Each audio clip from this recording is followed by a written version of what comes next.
Bismillahirrahmanirrahim. Alhamdulillahi Rabbil Alamin. Segala puji bagi Allah yang telah mengutus Nabi terakhir sebagai rahmat bagi seluruh alam.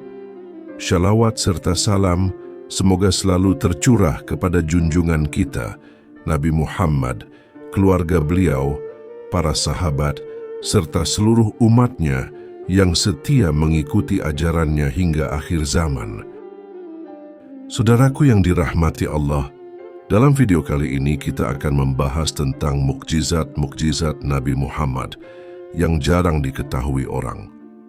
Mukjizat yang bukan hanya sekadar cerita, tetapi tanda nyata akan kebenaran risalah beliau, bukti cinta Allah kepada hamba pilihannya, serta pelajaran besar bagi kita yang hidup di akhir zaman ini.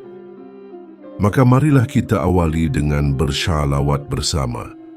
Semoga dengan satu kali shalawat yang kita ucapkan, Allah limpahkan 10 rahmat kepada kita, menghapus kesedihan, melapangkan rezeki, serta meneguhkan iman di dalam dada. Allahumma sholli ala Sayyidina Muhammad wa ala alihi Sayyidina Muhammad. Sebelum kita mulai, saya mengajak sahabat sekalian untuk menekan tombol like sebagai tanda dukungan dan subscribe agar kita bisa terus bersama dalam menyebarkan kisah-kisah penuh hikmah, cinta, dan keteladanan Rasulullah.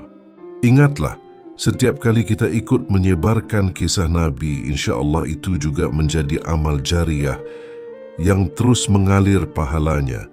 Mari kita buka hati, tenangkan jiwa dan hayati kisah-kisah ini dengan penuh rasa cinta. Karena setiap mukjizat Rasulullah adalah cahaya yang akan menuntun kita di tengah gelapnya dunia. Dikisahkan dalam kitab Asy-Syifa' Bitaraf Huquq al-Mustafa, karya Al-Qadhi Iyad, dan juga disebut oleh sebagian ulama dalam syarah hadits, bahwa salah satu mukjizat Nabi Muhammad yang jarang sekali diketahui adalah keringat beliau yang harum melebihi minyak kasturi dan bahkan menjadi sebab kesembuhan bagi sebagian orang. Suatu hari, diriwayatkan bahwa Nabi berada di rumah Ummu Sulaim binti Milhan, ibunda dari Anas bin Malik. Beliau sedang beristirahat pada siang hari, berbaring dengan tenang di atas tikar kulit yang biasa digelar di rumah itu. Anas bin Malik kecil, yang saat itu sering melayani Rasulullah, menceritakan bahwa ketika Nabi tertidur, keluarlah keringat yang menetes dari tubuh beliau. Bau harum itu sangat semerbak, lebih wangi dari segala minyak wangi yang pernah dikenal orang-orang Arab kala itu. Ummu Sulaim dengan penuh cinta dan penghormatan segera mengambil botol kecil lalu mengusap kain untuk menampung keringat Rasulullah. Anas kecil yang melihat itu menjadi penasaran lalu bertanya, "Wahai ibunda, apa yang engkau lakukan?" Ummu Sulaim tersenyum lalu menjawab, "Wahai Anas, keringat Rasulullah ini lebih harum dari kasturi. Aku jadikan ia sebagai minyak wangi dan sebagai keberkahan di sisiku."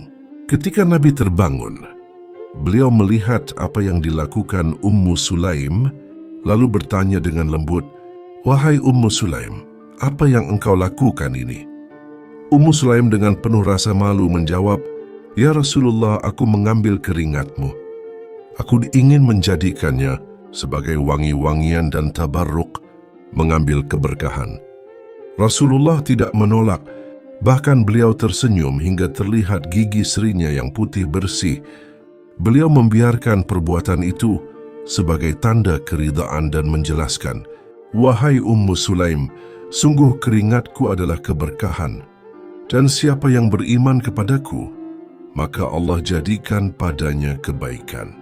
Anas bin Malik yang meriwayatkan kisah ini bersaksi dengan hatinya sendiri betapa rumah itu semerbak harum setiap kali Ummu Sulaim menggunakan keringat Nabi sebagai wangi-wangian. Kisah ini diriwayatkan oleh Imam Muslim dalam Syahih Muslim dari jalur Anas bin Malik. Juga disebut oleh Imam Ahmad dalam Musnad Ahmad serta Al-Bukhari dalam Adab Al-Mufrad. Dikisahkan dalam kitab Dalail An-Nubuwah karya Imam Al-Baihaqi, suatu ketika Rasulullah sedang bersama Abu Bakr As-Siddiq, Umar bin Khattab dan beberapa sahabat lainnya dalam sebuah perjalanan jauh melewati padang pasir yang sangat panas. Saat itu mereka kehausan dan tidak ada air sama sekali yang bisa mereka temukan. Para sahabat mulai merasa sangat letih. Wajah-wajah mereka terlihat pucat karena panas terik dan kehausan. Abu Bakar yang mendampingi Rasulullah berkata dengan penuh harap, "Ya Rasulullah, seandainya Allah menurunkan pertolongannya kepada kita, niscaya keadaan ini akan terasa ringan." Rasulullah tersenyum dengan kelembutan, lalu beliau mengangkat kedua tangannya berdoa kepada Allah dengan penuh ketundukan. Setelah beberapa saat, tiba-tiba dari sela-sela jari tangan Rasulullah mengalir air yang jernih, seperti mata air yang memancar dari bumi. Para sahabat yang menyaksikan hal itu terperangah. Mereka segera berwudu meminum air tersebut, bahkan mengisi bejana mereka untuk bekal perjalanan. Umar bin Khattab yang terkenal tegas sampai berlinang air mata melihat kejadian tersebut. Ia berkata, "Demi Allah, ini adalah mukjizat yang nyata. Sungguh tidak ada seorang pun nabi sebelumnya yang dimuliakan dengan mukjizat sebesar ini di hadapan kami." Rasulullah hanya tersenyum dan berkata, "Ini semua dengan izin Allah, agar kalian yakin dan tidak ragu bahwa pertolongan Allah selalu bersama kita." Keadaan Rasulullah saat itu tetap tenang, meskipun panas dan kehausan melanda. Sementara para sahabat lain masih terpesona dengan pemandangan air yang terus keluar dari jari jemari beliau. Anas bin Malik yang turut hadir dalam kejadian itu kelak meriwayatkan, "Aku sendiri melihat air mengalir dari tangan Nabi. Jumlah kami saat itu mencapai 300 orang, dan semua mendapatkan bagian dari air itu." Riwayat Bukhari dan Muslim dengan variasi redaksi. Kisah ini menjadi bukti nyata akan mukjizat Rasulullah yang jarang disampaikan, bahwa beliau adalah sumber keberkahan dan Allah menurunkan pertolongannya melalui tangan kekasihnya. Dikisahkan dalam Musnad Imam Ahmad dan juga disebutkan oleh Al-Baihaqi dalam Dalail An-Nubuwah, suatu ketika Rasulullah sedang duduk bersama para sahabat. Di hadapan mereka ada sekelompok orang Quraisy yang ingin menguji kenabian beliau. Mereka berkata dengan nada merendahkan, "Wahai Muhammad, jika engkau benar-benar seorang nabi, tunjukkan kepada kami tanda dari Tuhanmu. Panggillah pohon itu agar datang kepadamu." Sahabat-sahabat yang hadir saat itu antara lain Ali bin Abi Thalib, Abdullah bin Abbas dan juga Abu Hurairah. Mereka mendengarkan dengan hati berdebar, menanti apa yang akan terjadi. Rasulullah menatap pohon yang disebut, lalu dengan tenang beliau bersabda, "Datanglah kepadaku dengan izin Allah." Tiba-tiba pohon itu berguncang, akarnya bergerak seakan terlepas dari tanah, lalu berjalan mendekati Rasulullah hingga berdiri tepat di hadapan beliau. Suasana menjadi hening, para sahabat terpesona, sementara kaum Quraisy yang menantang terdiam ketakutan. Rasulullah lalu bersabda, "Kembalilah engkau ke tempatmu."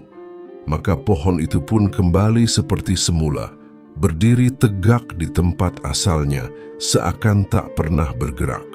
Ali bin Abi Thalib kemudian berkata dengan penuh keyakinan, "Demi Allah, aku bersaksi engkau adalah utusan Allah. Tidak ada yang mampu melakukan hal ini, kecuali Nabi yang diberi mukjizat oleh Allah." Abdullah bin Abbas yang masih muda saat itu pun berkata, "Mukjizat ini membuat hatiku semakin mantap terhadapmu ya Rasulullah." Namun orang-orang Quraisy yang menyaksikan tetap mengeraskan hati. Mereka berpaling dan berkata, "Ini hanyalah sihir yang nyata." Rasulullah hanya terdiam dengan kesabaran yang agung, seolah mengingatkan bahwa hidayah tidak akan sampai kepada hati yang tertutup oleh kesombongan. Kisah ini bukan hanya mukjizat, tetapi juga pelajaran bahwa mukjizat sehebat apapun tidak akan memberi pengaruh jika hati menolak kebenaran. Sebaliknya, sahabat yang menyaksikan dengan hati bersih semakin yakin dan cinta kepada Nabi. Dikisahkan dalam Sahih Al-Bukhari dan Sahih Muslim, peristiwa ini terjadi pada saat Perang Khandaq. Saat itu kaum muslimin sedang menggali parit di sekitar Madinah. Keadaan mereka sangat lapar, perut diikat dengan batu karena tidak ada makanan. Salman Al-Farisi, Jabir bin Abdullah dan para sahabat lainnya ikut menggali dalam kondisi lemah. Jabir bin Abdullah yang merasa iba kemudian mendatangi istrinya. Ia berkata, "Aku melihat Rasulullah sangat lapar. Apakah engkau punya sesuatu untuk kita hidangkan kepadanya?" Istrinya menjawab, "Kita hanya punya sedikit gandum dan seekor anak kambing kecil. Jika engkau rela, mari kita masak dan undang Rasulullah." Maka Jabir pun diam-diam pergi kepada Rasulullah dan berkata dengan penuh hormat, "Wahai Rasulullah, kami punya sedikit makanan. Jika engkau berkenan, datanglah bersama beberapa sahabatmu." Jabir menyangka Rasulullah hanya akan membawa 2 atau 3 orang. Namun Rasulullah tersenyum dan mengangkat suaranya, "Wahai seluruh pasukan Khandaq, mari kita makan di rumah Jabir." Bayangkan, ratusan sahabat yang sedang kelaparan ikut bergerak menuju rumah Jabir. Jabir pun berlari pulang, wajahnya pucat. Ia berkata pada istrinya, "Celaka, Rasulullah mengundang semua orang." Istrinya justru tenang dan berkata, "Jika beliau yang mengundang, maka Allah yang akan mencukupkan." Setibanya di rumah, Rasulullah meminta adonan roti ditutup dengan kain dan daging dimasak dalam kuali. Beliau lalu meniup dan mendoakan makanan tersebut. Setelah itu, para sahabat masuk bergiliran 10 orang demi 10 orang, makan dengan kenyang, lalu keluar dan berganti dengan kelompok berikutnya. Ajaibnya, makanan itu tidak berkurang sedikit pun, hingga seluruh sahabat yang berjumlah ratusan selesai makan dengan perut kenyang. Jabir berkata, "Aku melihat dengan mataku sendiri, makanan yang sedikit itu tidak habis hingga semua orang kenyang." Rasulullah pun tersenyum dan bersabda kepada Jabir, "Makanan yang diberkahi akan selalu cukup, bahkan lebih dari yang engkau sangka." Para sahabat yang hadir saat itu, seperti Salman Al-Farisi, Hudzaifah Al-Yamani, dan Umar bin Khattab, semuanya bercerita dengan penuh keyakinan. Mereka menyaksikan mukjizat ini bukan sekali, tapi berulang dalam perjalanan bersama Rasulullah. Mukjizat ini mengajarkan bahwa keberkahan bukan diukur dari jumlah, tetapi dari doa dan ridha Allah. Sesuatu yang sedikit bisa mencukupi banyak orang jika Allah menghendaki. Peristiwa ini diriwayatkan dalam Sahih Al-Bukhari, Sahih Muslim, dan banyak kitab hadits lain dengan sanad yang sahih. Dikisahkan bahwa pada awalnya Rasulullah biasa berkhutbah di hari Jumat dengan bersandar pada batang pohon kurma di Masjid Nabawi. Namun setelah jumlah kaum muslimin semakin banyak, para sahabat membuatkan mimbar khusus agar Rasulullah lebih mudah terlihat dan didengar oleh jamaah. Pada saat beliau mulai berkhutbah dari mimbar baru itu, tiba-tiba terdengar suara rintihan yang sangat jelas dari arah batang pohon kurma yang biasa beliau pakai bersandar. Suaranya mirip dengan tangisan anak kecil yang kehilangan ibunya. Semua orang yang hadir mendengar suara itu. Para sahabat pun terperanjat. Mereka menyadari bahwa suara itu berasal dari pohon kurma yang merindukan sentuhan Nabi. Maka Rasulullah turun dari mimbarnya, mendekati batang pohon itu, lalu memeluknya dengan penuh kasih sayang. Anas bin Malik meriwayatkan, batang pohon itu menangis seperti tangisan seorang anak kecil, hingga akhirnya Nabi memeluknya dan berkata, "Engkau tenanglah, jika engkau mau aku akan tanam engkau di surga, engkau akan tumbuh dan berbuah untuk orang-orang beriman." Maka pohon itu pun tenang setelah itu. Suasana saat itu begitu haru. Para sahabat meneteskan air mata karena melihat keajaiban besar di depan mata mereka. Sebuah batang kayu yang tidak bernyawa bisa merintih dan menangis karena rindu ingin tetap dekat dengan Rasulullah. Imam Al-Hasan Al-Bashri ketika meriwayatkan kisah ini berkata, "Wahai hamba-hamba Allah, batang pohon itu menangis karena rindu kepada Rasulullah. Lalu bagaimana dengan hati kalian yang sering lalai dari beliau?" Mukjizat ini menjadi pengingat bagi umat bahwa cinta kepada Rasulullah bukan hanya milik manusia, tetapi juga alam semesta. Batu, pohon, bahkan hewan-hewan mengenali dan mencintai beliau. Dikisahkan dalam beberapa kitab sirah dan hikayat, salah satunya disebutkan oleh Imam Al-Hafiz Abu Nu'aim dalam Dalail An-Nubuwah, juga oleh Imam Al-Baihaqi, bahwa suatu hari Rasulullah berjalan melewati seorang Arab Badui. Di samping orang itu ada seekor rusa betina yang terikat.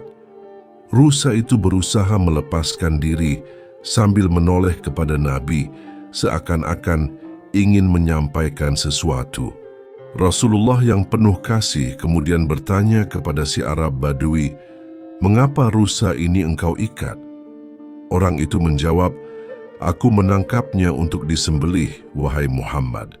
Lalu dengan izin Allah, rusa itu berbicara dengan suara yang bisa didengar, "Wahai Rasulullah, aku ditangkap padahal aku memiliki 2 anak kecil di padang.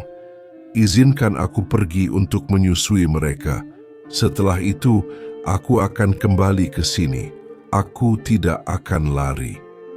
Orang Arab Badui itu terkejut. Lalu Rasulullah bersabda, "Jika engkau mempercayainya, lepaskanlah dia. Niscaya ia akan kembali."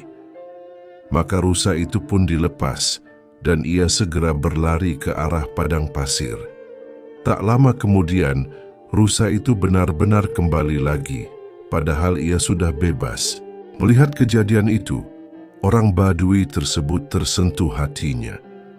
Ia berkata, "Demi Allah, tidak ada yang bisa membuat seekor binatang setia seperti ini, kecuali seorang nabi yang benar-benar diutus oleh Allah." Maka ia pun masuk Islam seketika. Peristiwa ini menunjukkan betapa makhluk Allah, bahkan hewan sekalipun, tunduk dan mengenali Rasulullah. Bukan hanya manusia yang beriman, bahkan binatang pun menaruh cinta dan ketaatan kepadanya.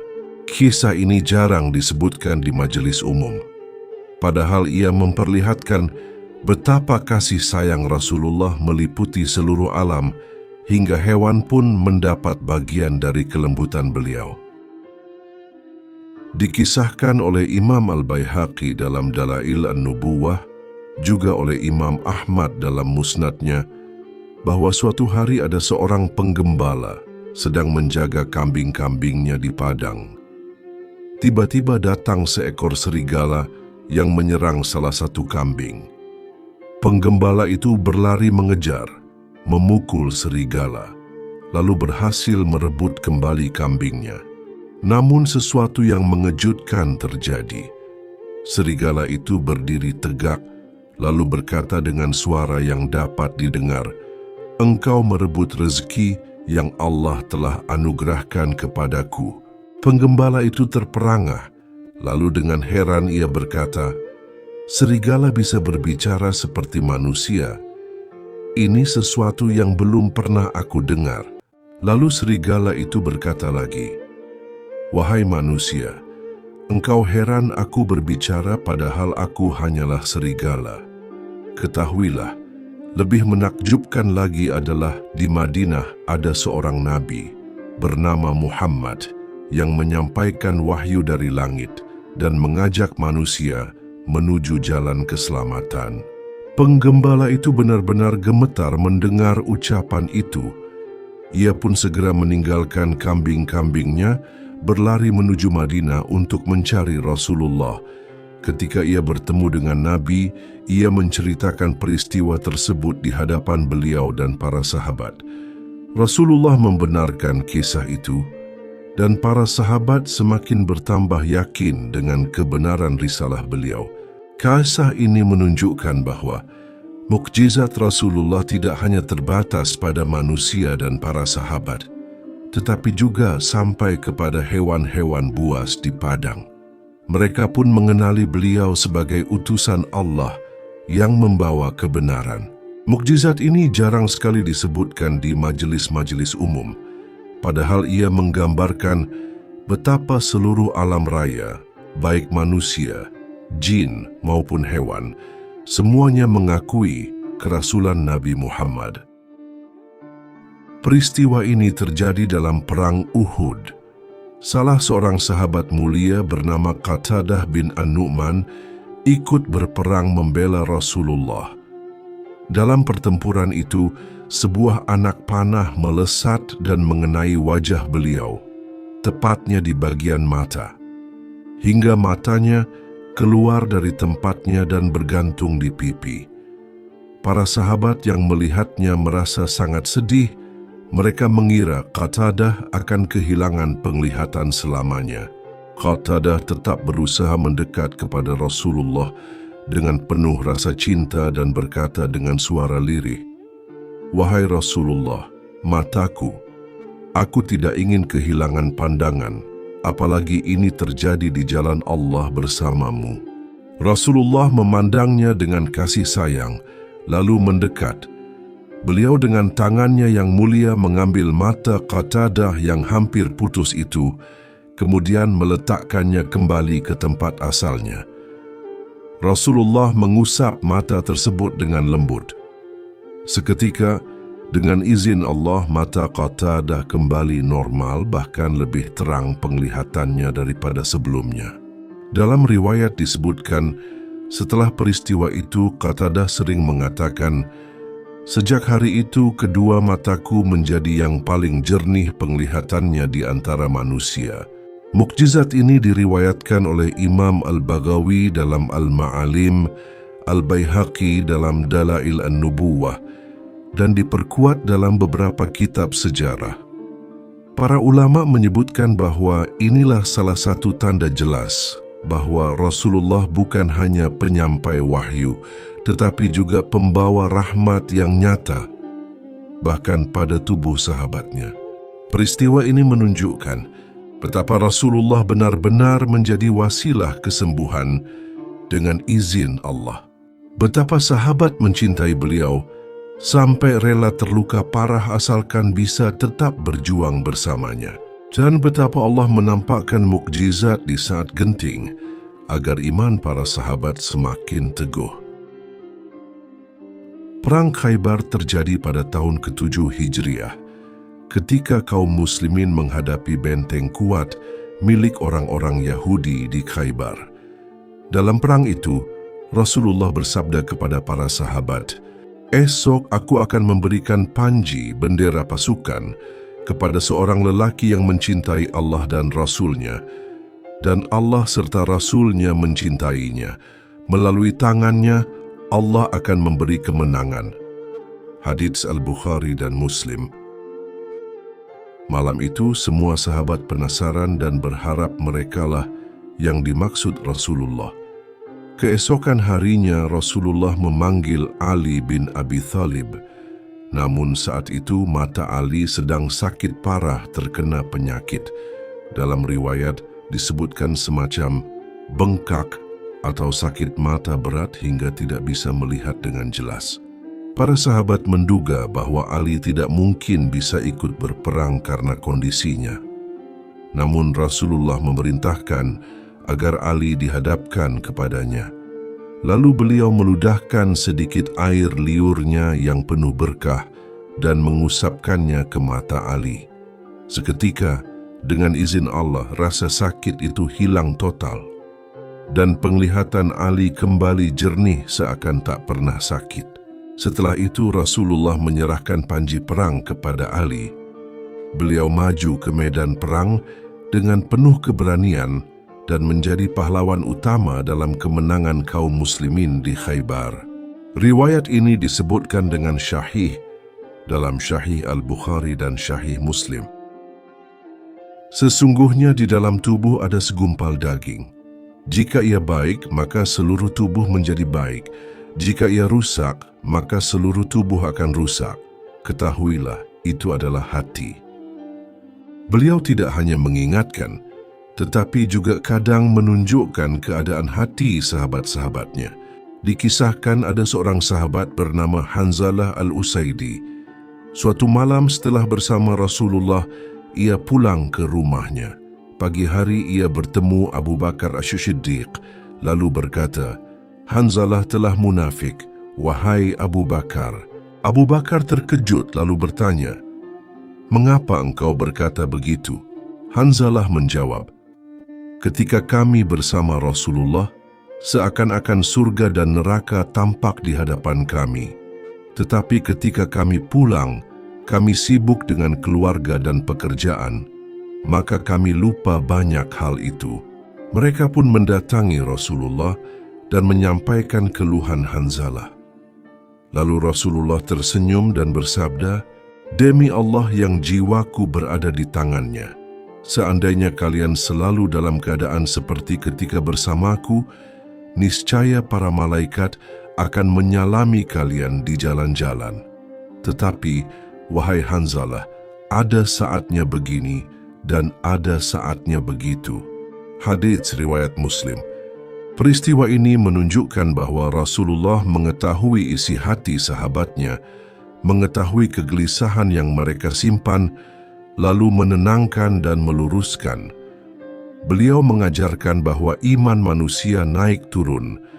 Ada waktu untuk serius beribadah, ada waktu pula untuk keluarga dan pekerjaan tanpa harus dianggap munafik. Mukjizat beliau bukan hanya menyembuhkan sakit atau mendatangkan makanan, tetapi juga menyingkap isi hati, memberikan jawaban tepat untuk kegelisahan yang tidak terucap, dan itu terbukti dalam banyak peristiwa lain bersama para sahabat. Dalam peperangan Uhud, kaum muslimin menghadapi pasukan Quraisy yang jumlahnya jauh lebih banyak. Suasana kacau ketika sebagian pasukan pemanah yang ditugaskan oleh Rasulullah meninggalkan pos mereka.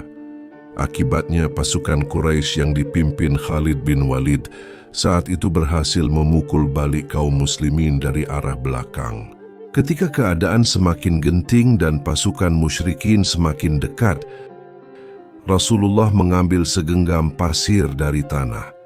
Beliau angkat tangannya tinggi, lalu melemparkan pasir itu ke arah musuh sambil berdoa kepada Allah.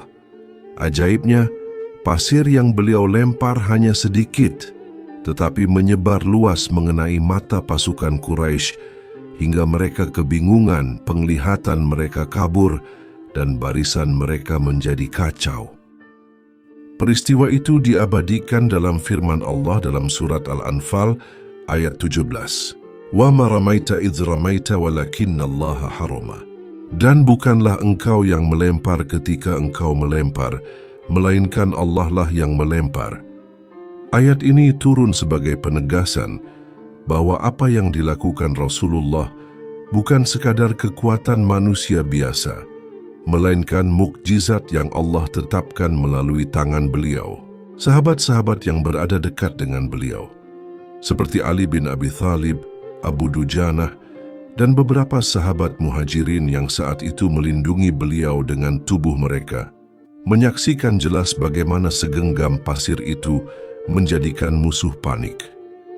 Mereka berkata bahwa musuh seolah-olah terkena lemparan sesuatu yang tak terlihat, karena bukan hanya beberapa orang, melainkan barisan besar mereka yang terhantam pengaruhnya. Ini menunjukkan betapa pertolongan Allah bersama Rasul-Nya.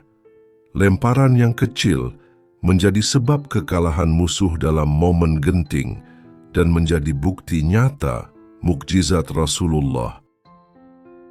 Dikisahkan dalam kitab Dalail An-Nubuwah karya Imam Al-Baihaqi, suatu ketika Rasulullah bersama para sahabat sedang dalam perjalanan. Mereka singgah di sebuah tempat yang tandus, di mana tidak ada makanan yang cukup untuk seluruh rombongan. Saat itu, ada seorang sahabat yang hanya memiliki seekor kambing betina yang kurus dan hampir tidak pernah menghasilkan susu. Rasulullah kemudian meminta izin untuk memegang ambing kambing tersebut. Sahabat itu berkata, "Ya Rasulullah, kambing ini lemah dan tidak pernah menghasilkan susu." Namun dengan penuh keyakinan, Rasulullah menyentuh ambing kambing itu, lalu membaca doa kepada Allah. Seketika keluarlah susu yang sangat banyak, hingga sahabat-sahabat yang ada di situ semuanya bisa minum sampai kenyang. Bahkan wadah-wadah yang mereka bawa terisi penuh dengan susu. Keadaan saat itu sangat mengharukan.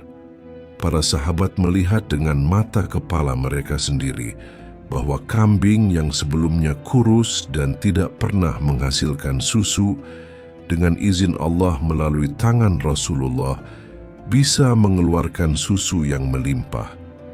Rasulullah pun tersenyum melihat para sahabat minum dengan puas, lalu beliau menegaskan bahwa semua itu adalah tanda kekuasaan Allah, dan beliau hanyalah hamba yang membawa risalah.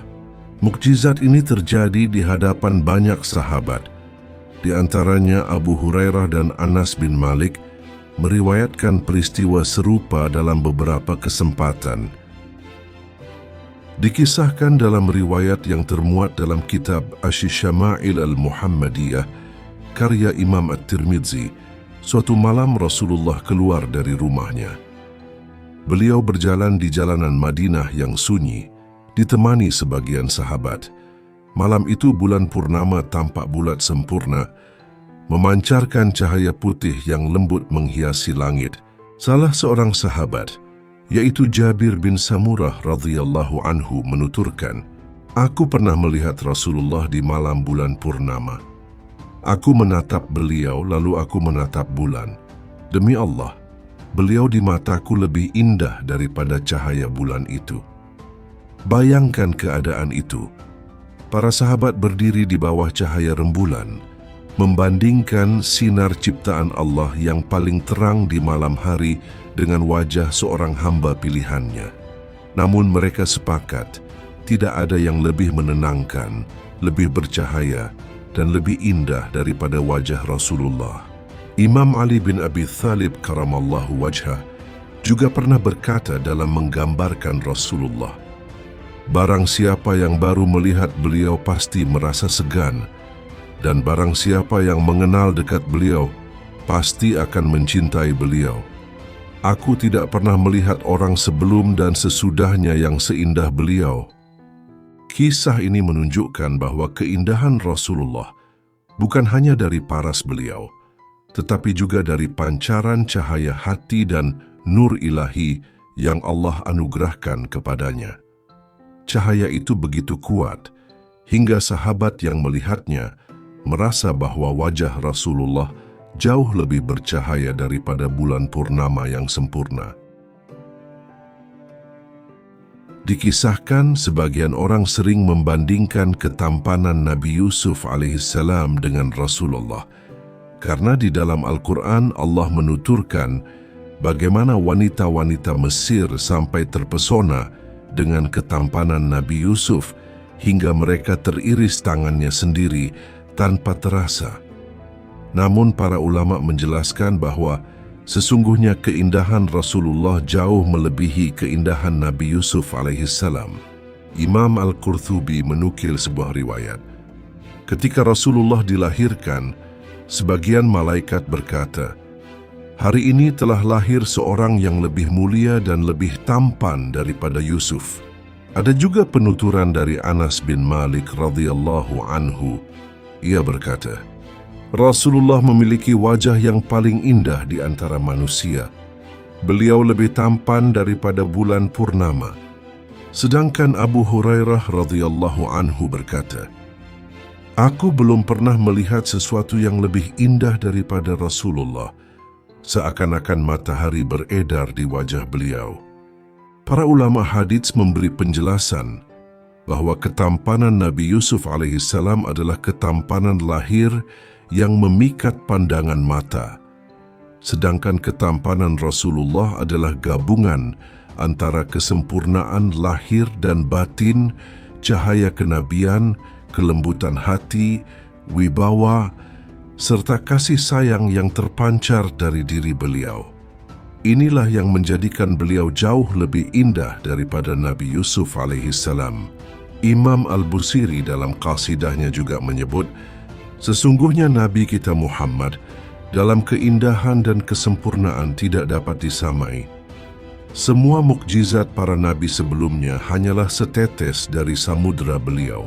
Maka walaupun kisah Nabi Yusuf alaihissalam terkenal karena ketampanannya yang membuat manusia terpesona, namun para sahabat yang melihat Rasulullah sepakat bahwa tidak ada manusia, baik sebelumnya maupun sesudahnya, yang melebihi keelokan dan cahaya beliau. Dikisahkan oleh Amr bin al-Ash radhiyallahu anhu, salah seorang sahabat yang mulanya memusuhi Islam lalu mendapat hidayah. Setelah masuk Islam, beliau berkata, "Tidak ada seorang pun yang lebih aku cintai untuk aku lihat daripada wajah Rasulullah. Dan tidak ada seorang pun yang lebih mulia dari beliau di mataku. Namun, aku tidak sanggup menatap wajah beliau terus-menerus karena begitu besar wibawa dan cahaya beliau. Seandainya aku diminta untuk menggambarkan wajah Rasulullah, aku tidak akan mampu sebab aku tidak pernah menatapnya lama-lama." Riwayat ini menunjukkan betapa luar biasanya keindahan Rasulullah. Bukan hanya tampan secara fisik, tetapi wajah beliau memancarkan cahaya, keagungan, dan kewibawaan yang membuat orang kagum sekaligus segan. Bahkan dalam riwayat lain disebutkan, ketika Rasulullah sedang duduk di malam purnama bersama para sahabat, mereka memandang bulan dan memandang wajah beliau secara bergantian. Lalu mereka berkata, "Demi Allah, wajah Rasulullah lebih indah dan lebih bercahaya daripada bulan purnama." Wajah beliau bukan sekadar indah dipandang mata, tetapi juga menyejukkan hati, menenangkan jiwa, dan menumbuhkan rasa cinta yang dalam bagi siapa saja yang melihatnya. Maka tidak heran jika para sahabat menggambarkan kehadiran Rasulullah sebagai cahaya yang menyinari seluruh kehidupan mereka. Maka jelaslah bahwa keindahan wajah Rasulullah bukan hanya sekadar keelokan rupa, tetapi juga cahaya yang menenangkan hati, membawa rahmat, dan memancarkan kasih sayang Allah kepada seluruh umat manusia. Para sahabat yang melihat beliau selalu merasa damai, selalu merasa seakan segala kesedihan hilang saat memandang wajah beliau. Semoga dengan kisah-kisah seperti ini, semakin bertambah kecintaan kita kepada Rasulullah, semakin rindu hati kita kepada beliau, dan semakin kuat keinginan kita untuk mengikuti sunnah-sunnahnya. Sebab tanda cinta yang sejati adalah meneladani akhlaknya, menjalankan ajarannya, dan berharap kelak dapat berkumpul bersama beliau di surga Allah yang penuh kenikmatan. Allahumma salli wa sallam wa barik ala Sayyidina Muhammadin wa ala alihi wa sahbihi ajma'in. Semoga Allah menanamkan cinta yang tulus kepada Rasulullah di hati kita semua. Wassalamualaikum warahmatullahi wabarakatuh.